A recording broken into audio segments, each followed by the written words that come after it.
कार्यक्रम दिवाली दुविधा वाली में मैं हूं निहारिका शर्मा आपके साथ। हमारा भारत देश एक सांस्कृतिक देश है, पारंपरिक देश है, खुशियों का देश है, त्योहारों का देश है और इसी के चलते हमारे हिंदू धर्म में जो सबसे बड़ा त्योहार मनाया जाता है दिवाली, अब वो कुछ ही दिनों में आने वाला है। पूरे देश भर में दिवाली को लेकर तैयारियां शुरू जरूर हो गई है, लेकिन आज भी सभी के जहन में एक सवाल जरूर है और वो सवाल कोई और नहीं बल्कि ये है कि आखिरकार दिवाली मनाए तो मनाए कब, 31 अक्टूबर को या 1 नवंबर को। देश भर के तमाम मंदिरों में, बड़े मंदिरों में ये दोनों तिथियों को लेकर बहुत ज्यादा गहन चिंतन है। अगर हम अयोध्या की यानी कि राम मंदिर की बात करें तो वहां पर दिवाली 1 नवंबर को मनाई जाएगी। बाबा महाकाल की नगरी उज्जैन की बात करें तो वहां पर दिवाली 31 अक्टूबर को मनाई जाएगी। इसी के चलते इंदौर की अगर हम बात करें जो कि एक पारंपरिक नगरी है तो यहाँ पर दिवाली 1 नवंबर को मनाई जाएगी, तो वहीं काशी में 31 अक्टूबर को।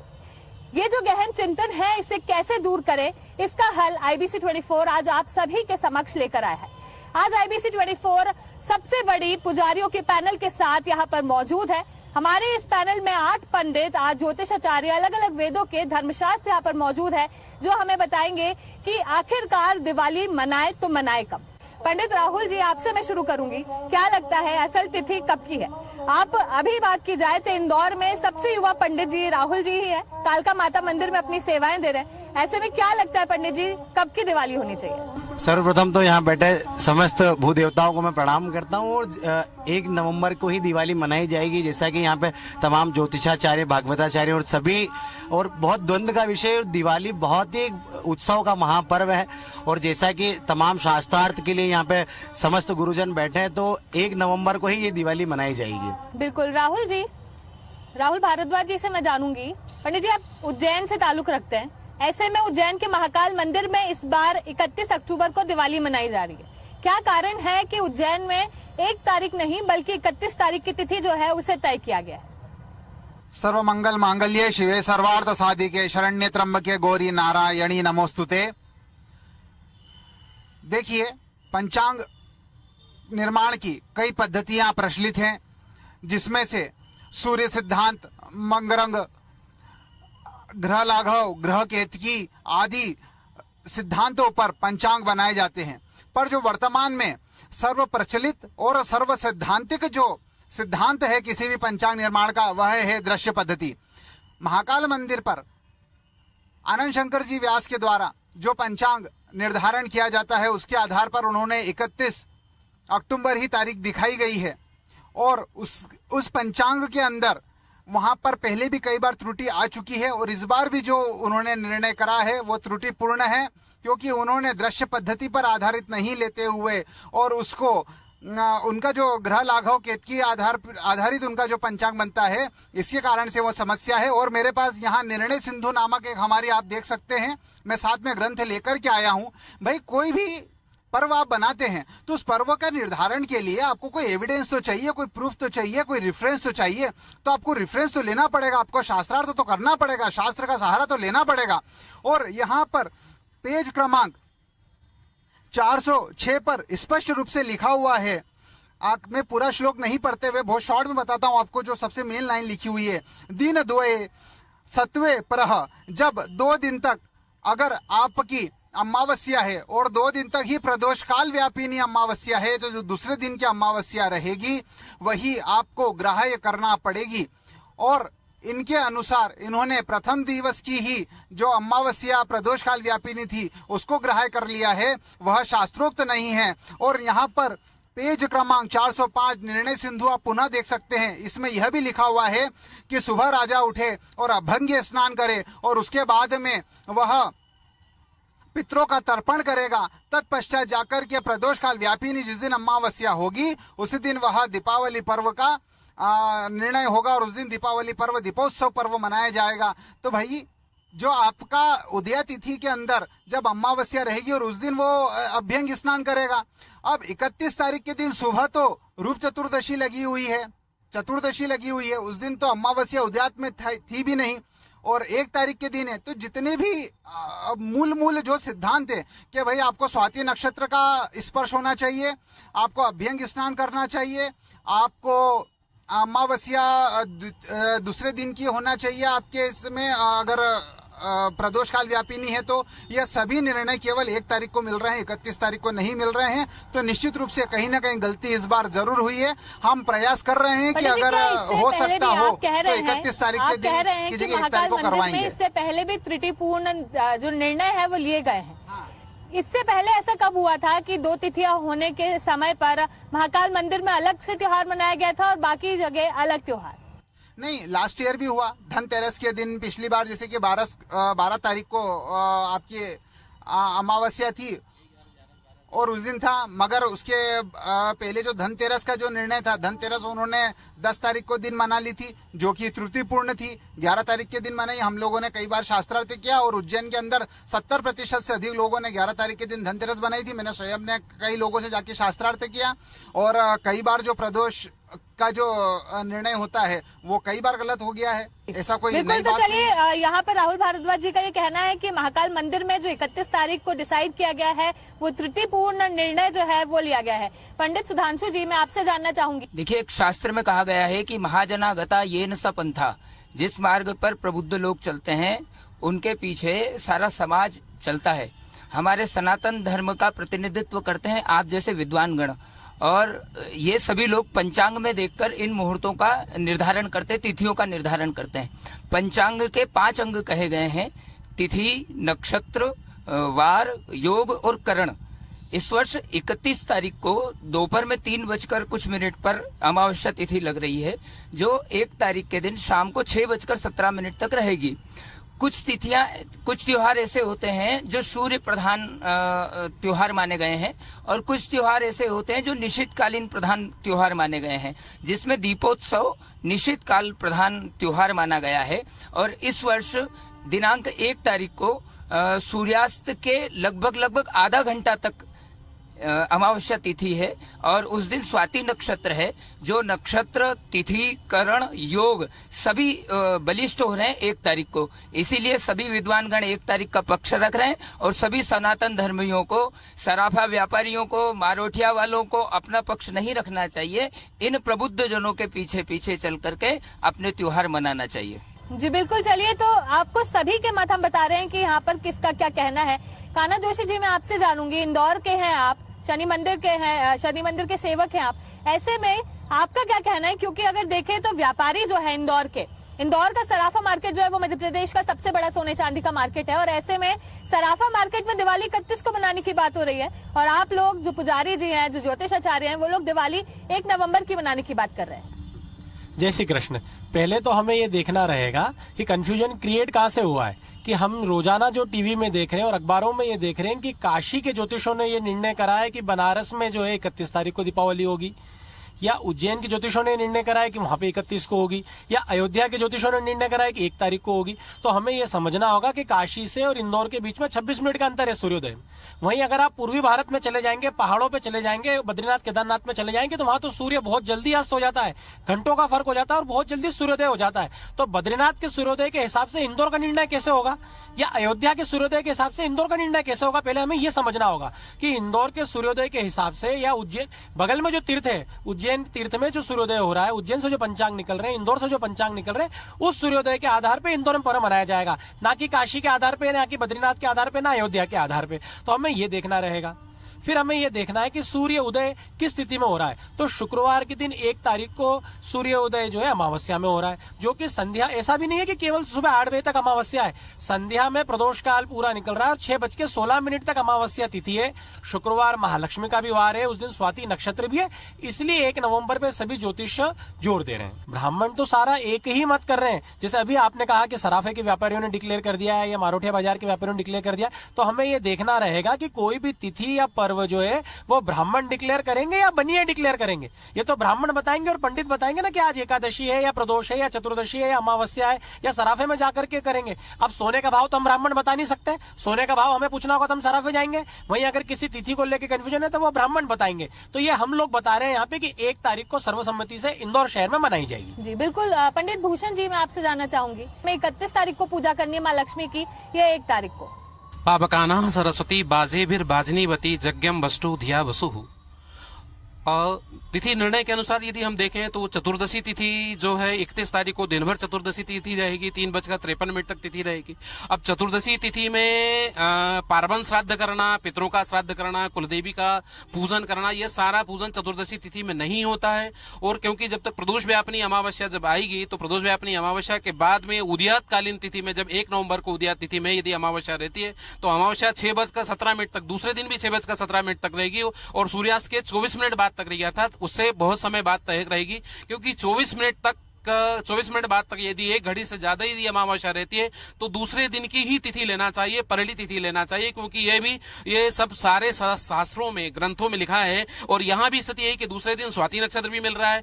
यदि हम निर्णय सिंधु की बात करें तो निर्णय सिंधु में भी यही लिखा है कि स्वाति नक्षत्र जिस दिन हो उसी अमावस्या को ग्रहण करना चाहिए। यदि हम धर्म सिंधु की बात करें, धर्म सिंधु भी हमारे पास रखा है, धर्म सिंधु की बात करें तो धर्म सिंधु हमारे पास रखा है। धर्म सिंधु ने भी यही लिखा है कि यदि ऐसी स्थिति बनती है तो वृद्धि युक्त तिथि, अर्थात जिसमें लक्ष्मी युक्त हो, लक्ष्मी प्राप्त होने वाली तिथि हो, ऐसी ही तिथि को लेना चाहिए, ऐसी ही तिथि लेना चाहिए। दूसरी बात करें, यदि हम शताब्दी पंचांग की कार्य जो 100 साल पहले 1945 से निकलकर 2045 तक जो पंचांग चलेगी, इस पंचांग में भी उन्होंने 1 नवंबर को ही तिथि निश्चित की है। और जहां जहां कतिपय पंचांग, सिर्फ मात्र 2 ही पंचांग ऐसे हैं, लोक विजय पंचांग और ऋषिकेश पंचांग, जिन्होंने 31 अक्टूबर को तिथि निकाली है। बाकी सारे पंचांगों में हमारे पास प्रमाण है। निर्णय सागर पंचांग ये भी हमारे पास अवेलेबल है। और दूसरा ये पंचांग हमारे पास श्री वल्लभ मनीराम पंचांग है, इस पंचांग में भी 1 तारीख को दी है। दिवाकर पंचांग हमारे पास है, इसने भी ये पंजाब से निकलता है, इसने भी 1 तारीख को दी है। दूसरा पंचांग हमारे पास शिव शक्ति पंचांग है, ये भी 1 नवंबर को ही अपनी दिवाली मान रहा है। दूसरा ये 12 मीर पंचांग उज्जैन से ही निकलता है, इस पंचांग का निर्णय भी इन्होंने 1 नवंबर को ही किया है। अंततोगत्वा परिणाम ये निष्कर्ष ये निकलता है कि यदि लक्ष्मी की प्राप्ति चाहने वाले को अस्मदायी, गौदायी, धनदायी, महाधने, धनम में जुक्षताम देवी, सर्वकामाश्चुदेयी, सभी कामनाओं को पूरा करना चाहते हैं तो ऐसी स्थिति में व्यक्ति को 1 नवंबर 2024 शुक्रवार को ही दीपावली पूजन करना चाहिए। दूसरे दिन अन्नकूट होगा, गोवर्धन पूजा होगी और तीसरे दिन भाई दूज मनाया जाएगा। जो क्रमानुसार पंचदिवसीय पर्व है वो पंचदिवसीय पर्व यथावत रूप से मनाया जाएगा, उसमें तनिक भी संदेह नहीं है। क्योंकि यह शास्त्र विधिमुत्सोज वर्तते कामकारत, जो शास्त्र को छोड़कर यदि अपने मनगढ़ंत बातों को करता है वो कार्य तामस में हो जाता है। आज की हम जो स्थितियां देख रहे हैं वर्तमान की भारत की, इसमें जो विवाद हो रहे हैं, इस प्रकार की स्थितियां बन रही है, निश्चित ही उसमें किसी न किसी कारण ये हमारा शास्त्र को छोड़ना हो रहा है। जो शास्त्र को छोड़कर, संस्कारों को छोड़कर, हमारे वैदिक विद्वानों की बातों को छोड़कर, इनकी बातों को न मानते हो अपने मन से जो मनगढ़ंत कहानी कर रहे हैं, उन लोगों के सामने इस प्रकार की विषमताओं का सामना करना पड़ रहा है। इसलिए मेरा सभी जनसामान्य से और सभी श्रोताओं से निवेदन है कि 1 नवंबर 2024 को ही दीपावली मनाना शास्त्र सम्मत होगा। बिल्कुल, तो आप देख रहे हैं कि पंचांग को लेकर यहाँ पर बात की जा रही है और अलग अलग पंचांग उन्होंने बताया कि किस पंचांग में क्या तारीख है और सब में से 31 तारीख ही निकल कर आ रही है। पंडित रामचंद्र शर्मा जी, आपसे मैं जानना चाहूंगी कि जब इतने सारे पंचांग में 1 तारीख को एक तरीके से डिक्लेयर किया गया है तो फिर क्या कारण है कि 31 तारीख जो है वो भी हमारे सामने आ रही है और 2 तारीखों में हमारे देश का, हमारे हिंदू धर्म का सबसे बड़ा त्योहार जो है वो बटा हुआ है? देखिए, इसमें किसी भी प्रकार का संशय नहीं है दीप पर्व मनाने में। ये भ्रम जो है काशी और उज्जैन की ओर से फैलाया जा रहा है। काशी के जो कुछ पंचांग है, कतिपय 1-2 पंचांग, और उज्जैन का मात्र 1 पंचांग जो है, ये पूरे देश में इसके कारण भ्रम जो है व्याप्त हुआ है। 1 अक्टूबर को मध्य प्रदेश ज्योतिष और विद्वत परिषद ने 150 ज्योतिषियों की साक्षी में यह निर्णय लिया था कि 1 नवंबर को दीप पर्व मनाना शास्त्र सम्मत रहेगा। ये निर्णय हम जो पहला ले चुके हैं, इस निर्णय के बाद लोगों ने अपने पंचांग को सही सिद्ध करने के लिए कि हमारा पंचांग ही सही है, काशी वाले उतरे मैदान में और उज्जैन वाले उतरे। इसके पहला जो है उनका कोई मत नहीं था कि 31 तारीख को दीप पर्व मनाना है। धर्मशास्त्र का मत जो है हमारे लिए प्रमुख होता है।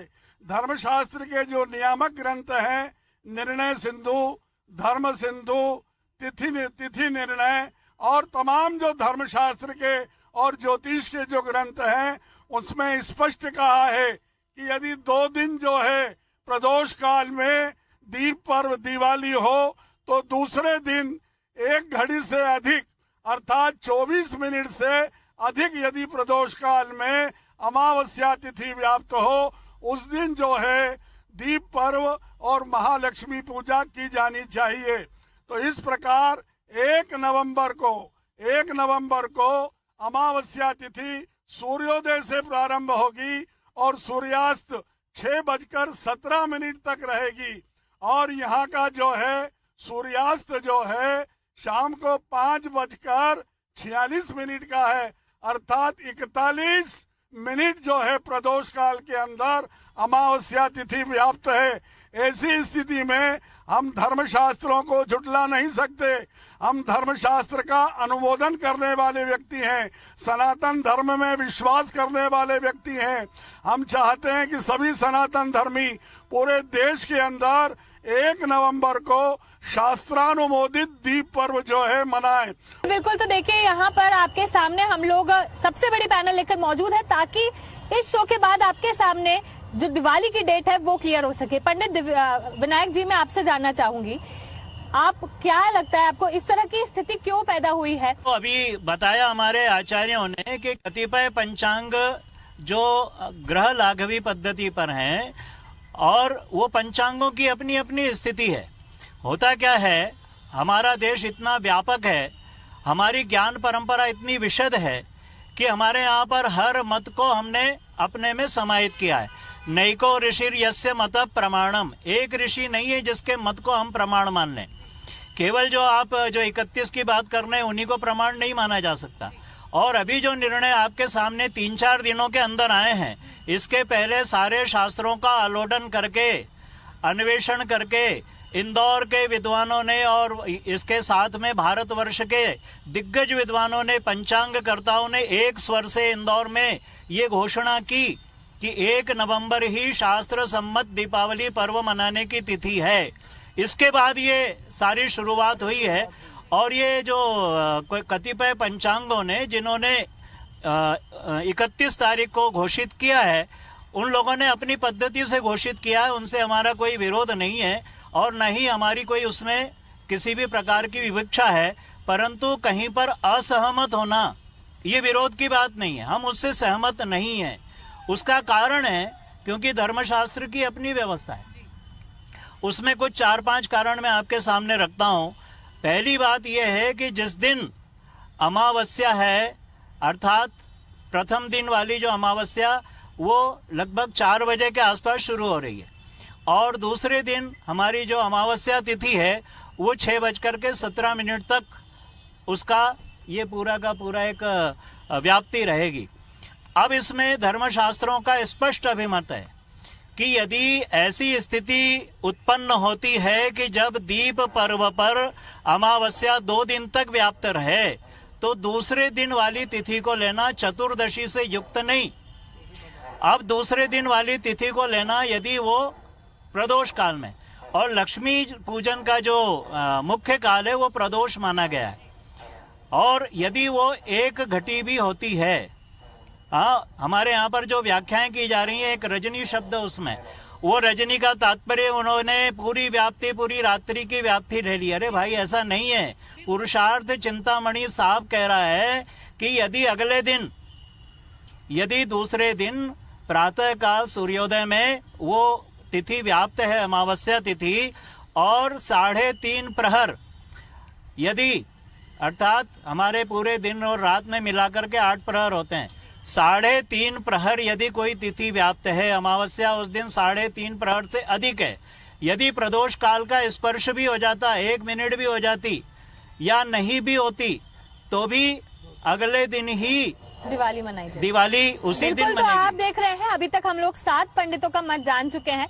7 पंडितों का मत है कि 31 तारीख नहीं बल्कि 1 नवंबर को दिवाली मनाई जानी चाहिए। हमारे साथ, मैं आऊंगी पंडित जी वापस, हमारे साथ यहाँ पर मौजूद है पंडित आनंद शुक्ला जी। पंडित जी, इंदौर के पंडितों का मत हम लोगों ने सुन लिया है, उज्जैन के पंडितों का मत हमने सुन लिया है। अब आप ना इंदौर के हैं ना उज्जैन के, आप बीच के हैं, सावेर के, तो ऐसे में आपका क्या मत है? सावेर में दिवाली कब मनाई जाएगी और कारण क्या रहेगा?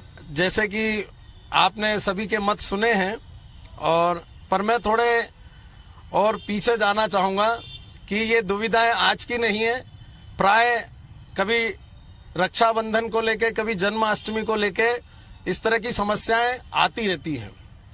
और हम जो भारत भूमि है, ये जम्बू द्वीप है, जो भारतवर्ष है, इसका इतिहास अति प्राचीन रहा है।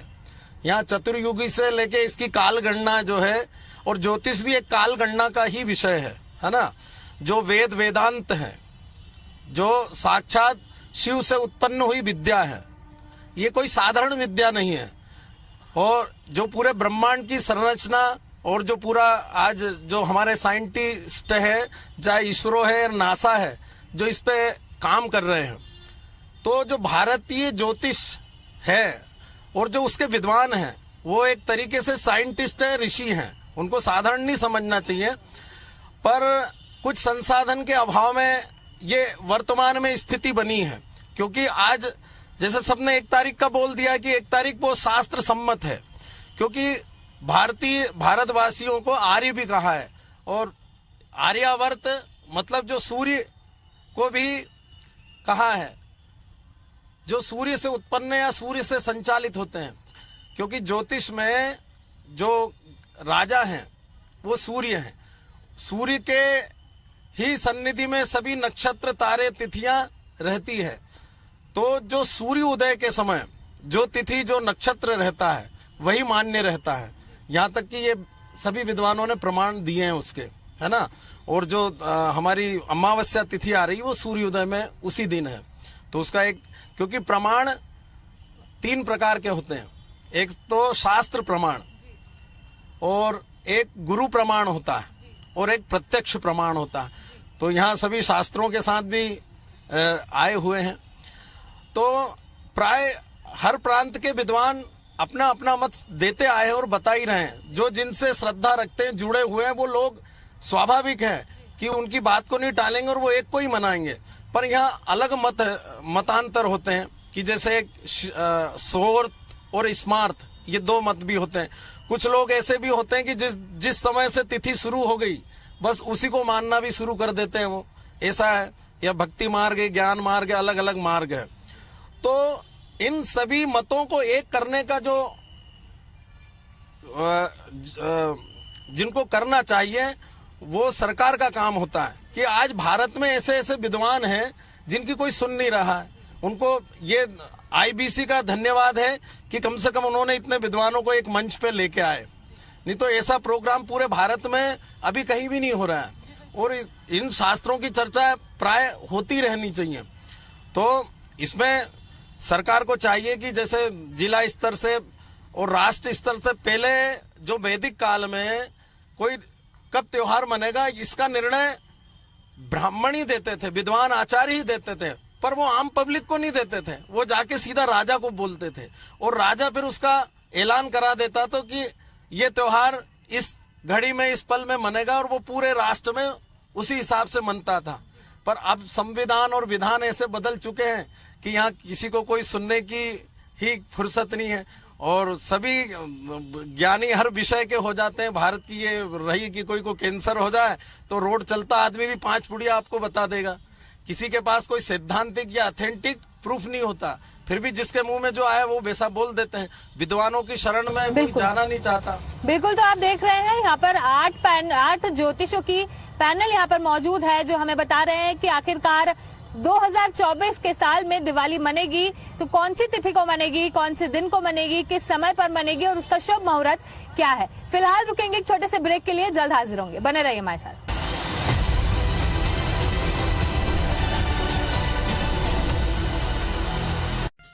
जरा मुस्कुरा दे, हे हे हे, ऐसे तुझी एक चम्मच अमूल की, दिमाग फिट और सेहत भी, ऐसे तुझी एक चम्मच अमूल की, जस्ट एक चम्मच अमूल की। केसरिया से मन जोगी हुआ रे, दिल झूमे देखो मतवारा हुआ रे, केसरिया से मन जोगी हुआ। हर पल मनाओ केसरी त्योहार। विमल, बोलो जुबान केसरी। कहीं जूते के छाप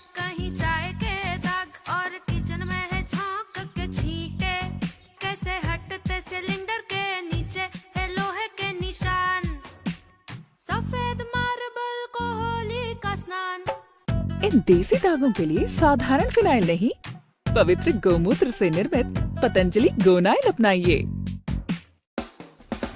कॉलेज बोले तो दोस्ती यारी, यारों संग है फ्रीडम सारी। Freedom equals time of life, life माने enjoy life. Activa Activa Activa, scooter ले एक्टिवा, स्कूटर बोले तो एक्टिवा।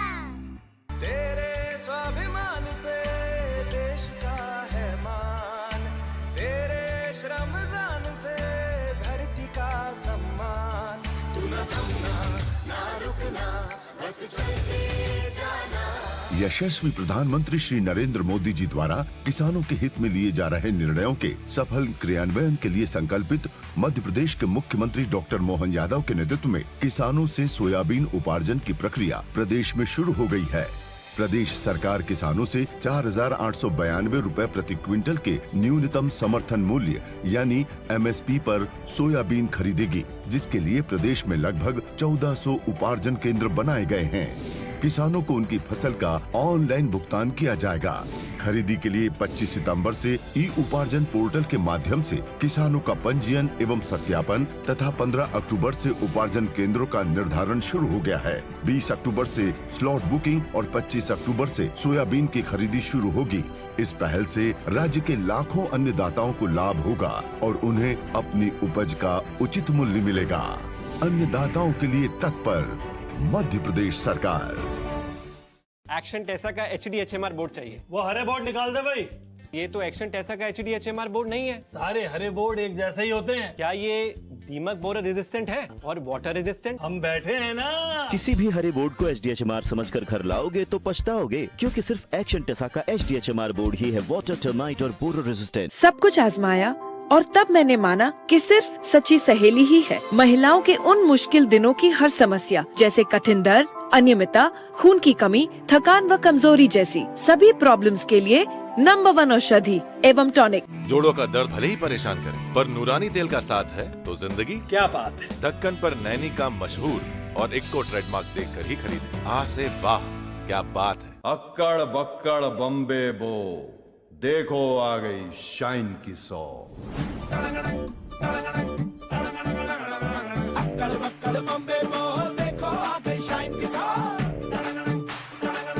आ गई है शाइन की सौ, वही शाइन के भरोसे के साथ। यशस्वी प्रधानमंत्री श्री नरेंद्र मोदी जी के विकसित भारत की संकल्पना को साकार करने के लिए मध्य प्रदेश के ऊर्जावान मुख्यमंत्री डॉक्टर मोहन यादव द्वारा क्षेत्रीय उद्योगों को प्रोत्साहित करने के उद्देश्य से लगातार रीजनल इंडस्ट्री कॉन्क्लेव की जा रही है। अगली कॉन्क्लेव एशिया के सबसे बड़े सोलर पावर प्लांट और विश्व के दुर्लभ वन्य प्राणी व्हाइट टाइगर के लिए पहचाने जाने वाले विंध्य क्षेत्र के रीवा में होने जा रही है, जो इस अंचल में छिपी क्षमताओं को उजागर करने और विभिन्न क्षेत्रों में औद्योगिक विकास में असमानताओं को दूर करने के साथ रोजगार के नए अवसर सृजित करेगी। इससे विंध्य क्षेत्र में पर्यटन, मेडिकल, इंजीनियरिंग, शिक्षा, व्यापार, कृषि, औषधीय और टेक्सटाइल से जुड़े उद्योगों को गति मिलेगी। मुख्यमंत्री डॉक्टर मोहन यादव की गरिमामयी उपस्थिति में आइए इन पलों के साक्षी बने। औद्योगिक प्रदेश मध्य प्रदेश। क्या खुशबू है यार। कल से वेज नॉन वेज इसी में बनाओ। Bharat masala, the taste of new India. ये है हर हीरो का सच्चा साथी। हर खेत में इसकी मक्खन सी रफ्तार देखकर सबके मुंह से बस एक ही बात निकलती है, वाह हीरो। ताकत ऐसी जिस पर हर असली हीरो करे विश्वास। न्यू हॉलैंड, असली हीरो की असली ताकत। केसरिया से मन जोगी हुआ रे, दिल झूमे देखो मतवारा हुआ रे। केसरिया से मन जोगी हुआ। हर पल मनाओ केसरी त्योहार। विमल, बोलो जुबान केसरी। सेल्समैन हो या व्यापारी, मैनेजर या कर्मचारी, सभी की तरक्की का एक ही source, Rapidex English speaking course.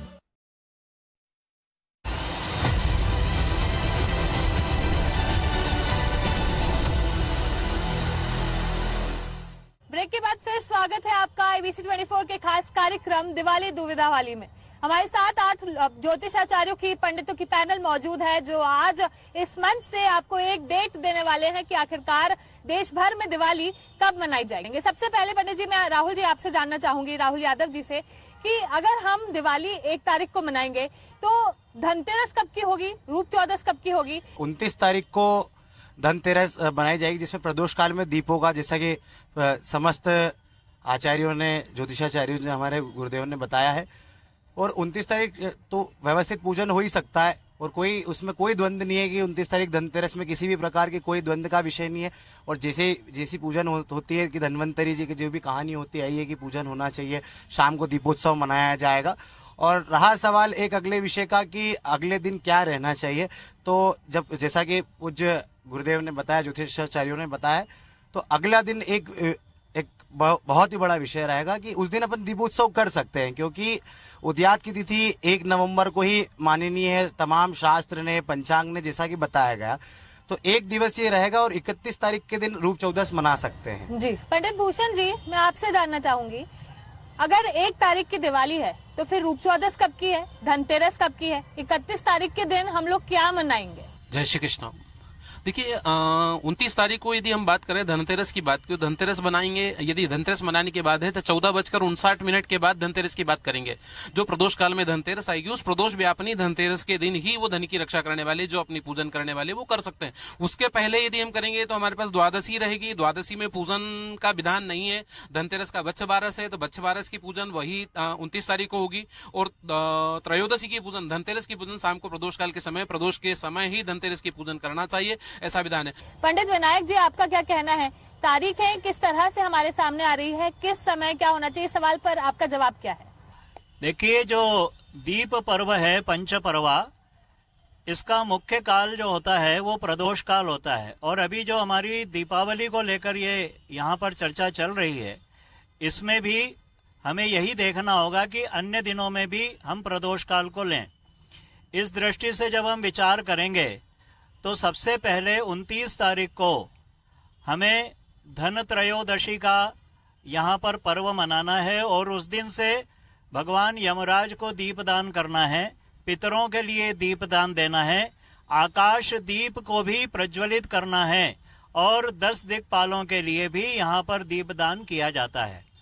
तो धन त्रयोदशी हमारी 29 तारीख को होगी, 29 अक्टूबर को।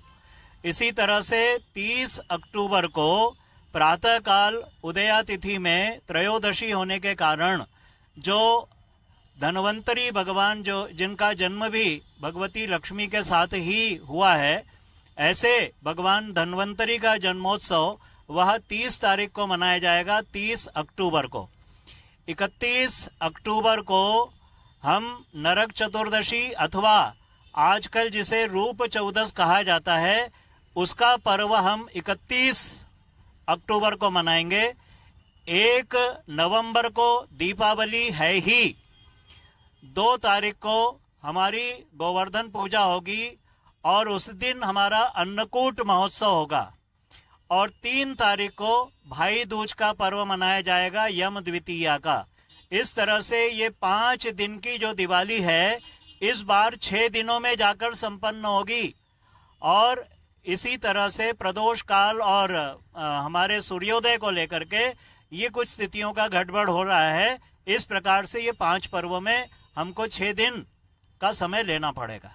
जी बिल्कुल, तो आप देख रहे हैं कि इस बार दिवाली जो है वो 5 दिवसीय त्योहार से हटकर अब 6 दिनों के त्योहार में बढ़ चुकी है। और इसके जवाब के लिए ही हमारे साथ यहाँ पर सभी पंडित मौजूद हैं। पंडित रामचंद्र शर्मा जी, मैं आपसे जानना चाहूंगी कि जिस तरह से यहाँ पर त्योहार लगातार बढ़ रहे हैं, क्या आपको नहीं लगता है कि कोई ऐसी एक संस्था होनी चाहिए या कोई सभी ज्योतिषाचार्यों को मिलाकर या फिर सभी पंडितों को मिलाकर एक ऐसी सामान्य संस्था होनी चाहिए जिसका निर्णय जो है वो देश भर में लिया जाना चाहिए और जो देश भर का एक निर्णय हो वो संस्था हमें दे सके? देखिए, प्रत्येक प्रदेश में ज्योतिष और विद्वत परिषद विद्यमान है। हमारे मध्य प्रदेश में भी मध्य प्रदेश और ज्योतिष परिषद है। उसने सर्वप्रथम दीप पर्व का निर्णय जो है पूरे भारतवर्ष के अंदर सबसे पहला यदि दिवाली का किसी ने निर्णय लिया तो शासकीय संस्कृत महाविद्यालय रामबाग इंदौर में करीब 150 पंचांगकर्ता, विद्वज्जन, संत, महंत, मठ मंदिर के पुजारियों ने निर्णय लिया कि 1 तारीख को ही दीप पर्व मनाना। उसी प्रकार उज्जैन में भी इस प्रकार की परिषद बनी हुई है, काशी में भी बनी हुई है, अन्य स्थानों पे भी इस प्रकार की संस्थाएं हैं, वो अपना निर्णय लेती है। पंडित जी, पूरे देश भर में अलग-अलग हो रही है। इसके साथ ही पूरे देश में मौसम विज्ञान विभाग द्वारा जो है एक राष्ट्रीय पंचांग भी प्रकाशित होता है भारत सरकार के सानिध्य में। किंतु ये जो सूर्योदय और सूर्यास्त है, इसके कारण कहीं कहीं अलग अलग पर्व जो है मनाए जा रहे हैं। और ये जो दीप पर्व है, ये केवल प्रदोष काल का पर्व है।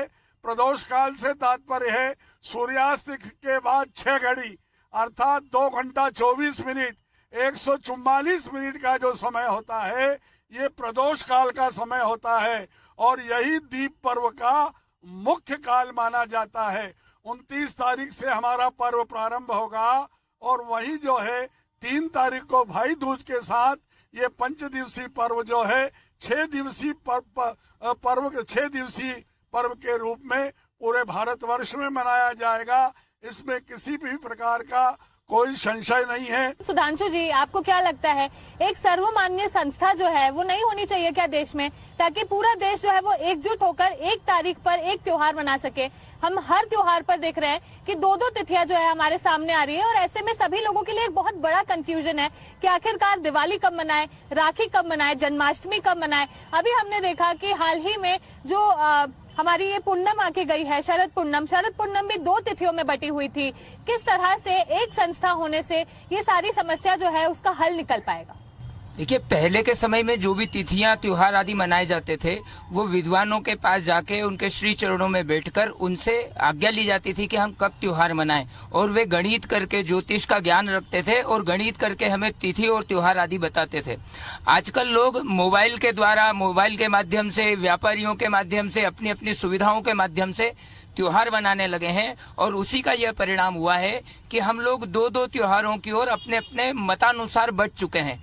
यदि इन विद्वानों के शरणों में जाया जाए, यदि विद्वानों की शरण में जाकर उनसे यह पूछा जाए कि आपके गणित के अनुसार, आपके ज्ञान के अनुसार और शास्त्रों के अनुसार कब हमें त्योहार मनाना चाहिए, और जब ये विद्वानगण शास्त्रों के माध्यम से, नियमों के अनुसार, गणित के माध्यम से जब हमें कोई त्योहार बताते हैं, तो हमें एकजुट होकर, शास्त्र सम्मत होकर, सर्वसम्मत होकर इस त्योहारों को मनाना चाहिए, जिससे हम सभी लोग एक साथ होकर इन त्योहारों को मनाएं और आनंद की अनुभूति करें। जी बिल्कुल। पंडित राहुल भारद्वाज जी, मैं आपसे भी इसी सवाल का जवाब चाहूंगी।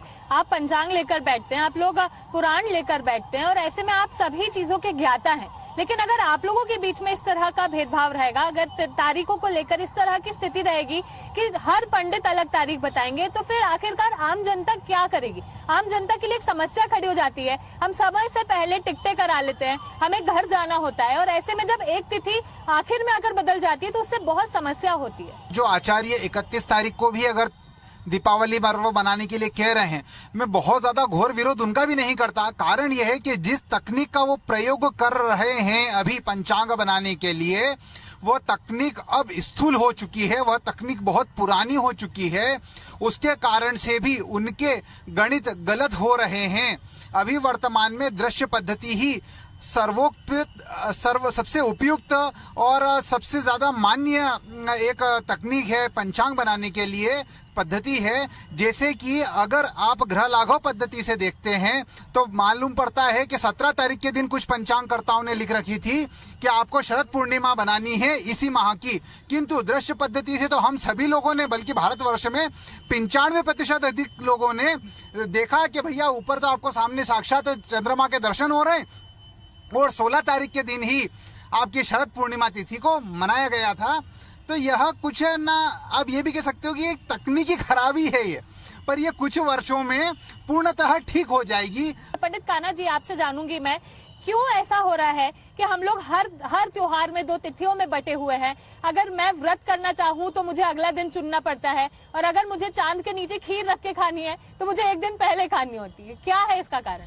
देखिए, भारत देश में बेसिकली देखे जाए तो दो संप्रदाय चलते हैं। जब एकादशी का निर्णय होता है तो जब कोई तिथि, एकादशी तिथि भली सुबह 9 बजे के बाद भी शुरू हुई है तो स्मार्ट संप्रदाय के लोग और स्मार्ट संप्रदाय से जुड़े मंदिरों में एकादशी एक दिन पहले मनाई जाती है। अगले दिन चूंकि अगर 6 बजे सूर्योदय हो रहा है और 6:15 बजे तक भी एकादशी तिथि रहेगी तो उस समय वैष्णव संप्रदाय के लोग सूर्य उदय तिथि के अनुसार दूसरे दिन ही एकादशी का निर्णय करेंगे। इसमें हम ना स्मार्ट को गलत बोल सकते हैं ना वैष्णव को गलत बोल सकते हैं।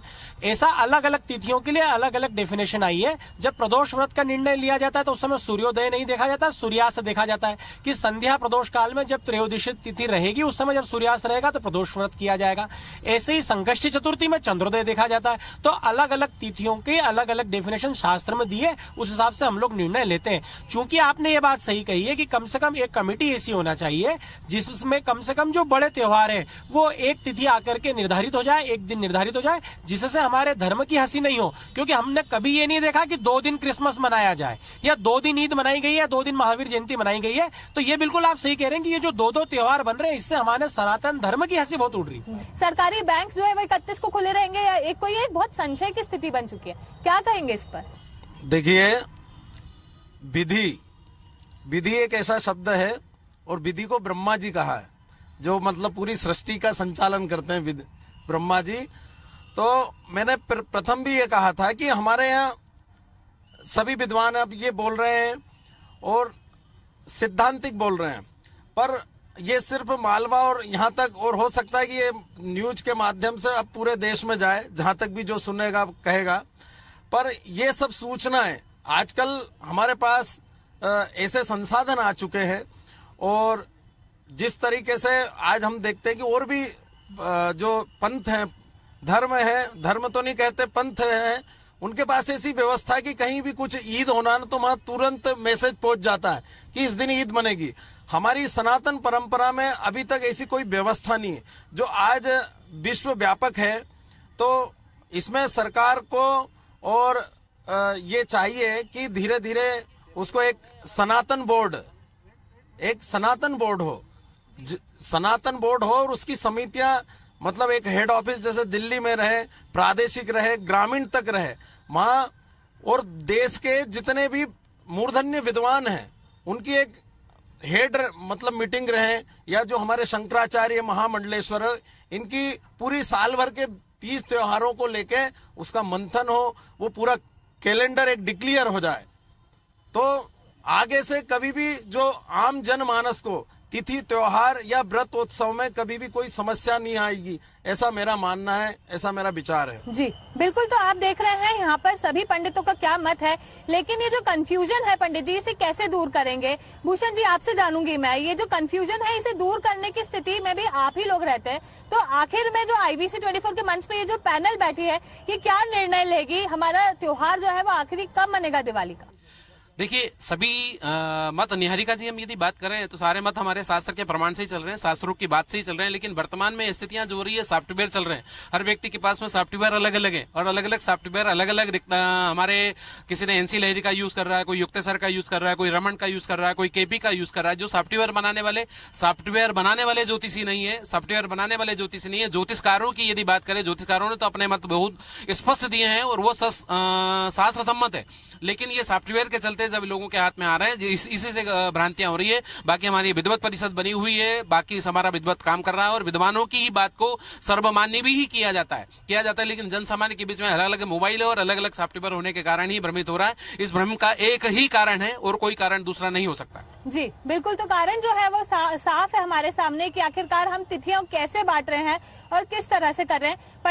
पंडित कान्हा जोशी जी, मैं आपसे जानूंगी कि आखिर में हम लोग जो है वो 1 तारीख को जब दिवाली मनाएंगे तो उसके अनुसार हमारे जो बाकी त्योहार रहेंगे वो किस तरह से रहेंगे, क्योंकि 1 तारीख आज हमें IBC 24 के मंच से बतानी है। लगभग मैं 1 दिन पहले से पर्व को शुरू कर रहा हूँ कि सोमवार के दिन 28 तारीख को रमा एकादशी का व्रत रखा जाएगा, 29 तारीख को मंगलवार के दिन धनतेरस और उसी के संग भोम प्रदोष का व्रत रखा जाएगा। रहेगा। 30 तारीख को मध्याह्न काल में सूर्योदय तिथि के अनुसार फिर से दोपहर में मध्याह्न काल में धन्वंतरी पूजन और धनतेरस रहेगी। वहीं 31 तारीख को गुरुवार को रूप चतुर्दशी, नरक चतुर्दशी, शुक्रवार को महालक्ष्मी के वार के दिन दीपावली का पूजन, शनिवार के दिन अन्नकूट, 56 भोग व गोवर्धन पूजा और 3 तारीख को रविवार को यम द्वितीया भाई दूज के साथ ये पर्व संपन्न होगा, जो कि सोमवार को रमा एकादशी से लेकर के रविवार को भाई दूज तक 7 दिन का ये पर्व रहेगा। जी बिल्कुल पंडित जी, आपसे जानूंगी मैं विनायक जी, एक आखिरी सवाल है आईबीसी के मन से कि ये सारे त्योहार मनने के बाद जब हम देव उठनी 11 मनाएंगे तो वो 11 किस तिथि की रहेगी? क्योंकि 31 तारीख और 1 नवंबर 2 दिन हम लोगों के सामने आ रहे हैं। एक आखिरी जो हमारा 11 का त्योहार रहेगा जब हमारे भगवान उठते, वो हम कब मनाएंगे?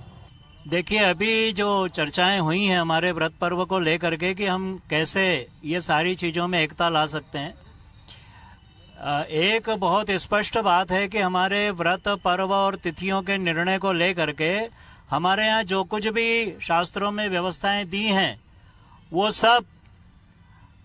सब हमारे यहाँ पर प्रामाणिक और शास्त्रोक्त होती हैं, और उसके जो हैं वो काल निर्धारित तिथियां होती हैं। जैसे एकादशी की आप बात कर रहे हैं, वह हमारे यहाँ पर वैष्णव मत में और स्मार्त मत में उसमें कुछ भेद होता है। इसी तरह से जो तिथि काल व्यापिनी होती है, जैसे दीपावली हम प्रदोष काल को महत्वपूर्ण मान रहे हैं, इसी तरह से पूर्णिमा जो है वह हम पूर्णिमा को जिस समय मध्य रात्रि होती है उस दिन हम शरद पूर्णिमा का पर्व मनाते हैं। इसी तरह से जन्माष्टमी का भी है, और तो और जो सबसे बड़ा स्त्रियों का त्यौहार है वट सावित्री, वो हमेशा चतुर्दशी से युक्त ही अमावस्या में आता है, अधिकांश रूप से आप देखेंगे।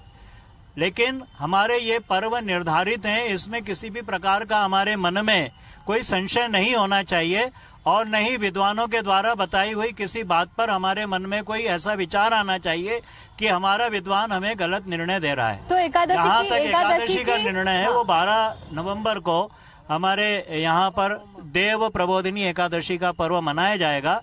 और मैं जाते जाते कुछ 2-3 चीजें आपको और बताना चाहूँगा कि 1 नवंबर को सूर्य और चंद्रमा दोनों 15 डिग्री पर होंगे, इसलिए उसी दिन दीपावली मनाना शास्त्र सम्मत है। दूसरी बात, हमारे यहाँ जो कहा गया कि प्रातःकाल अभ्यंग, मध्याह्न और अपराह्न में उस दिन हमारा पार्वण पितरों का त्योहार या पार्वण पूजा, पितरों की पूजा, श्राद्ध, और सायंकाल में यम के लिए दीपदान। जी बिल्कुल। और पितरों के लिए मार्ग प्रशस्त करना दीप के माध्यम से। बिल्कुल। तो आईबीसी 24 के इस मंच पर आज हमारे साथ 8 ज्योतिषों की, 8 पंडितों की, 8 विद्वानों की सबसे बड़ी पैनल मौजूद थी, जिनके साथ आईबीसी 24 ने चर्चा की और ये जानने की कोशिश की कि आखिरकार इस साल यानी कि साल 2024 में दिवाली कब मनाई जाएगी। क्यों ऐसा हो रहा है कि हर त्योहारों को हम 2 तिथियों में बांट चुके हैं? क्यों ऐसा हो रहा है कि इस बार दिवाली जो सबसे बड़ा हिंदू धर्म का त्योहार है उसे 2 तिथियों में बांट दिया गया है? आखिर में ये भी हमें पता चल चुका है कि आखिरकार दिवाली जो है वो कब मननी है, किस तारीख को मननी है, किस मुहूर्त में मननी है, और पूरे देश में इस तरह की स्थिति क्यों है कि 31 और 1 तारीख के ऊपर आज भी विचार विमर्श जो है वो चल रहा है। आशा करते हैं कि आपके जहन में जो कंफ्यूजन था, स्थिति को लेकर जो संशय की स्थिति थी, वो भी दूर हो चुकी होगी। फिलहाल आज के लिए इतना ही, फिर मुलाकात होगी आगे। धन्यवाद।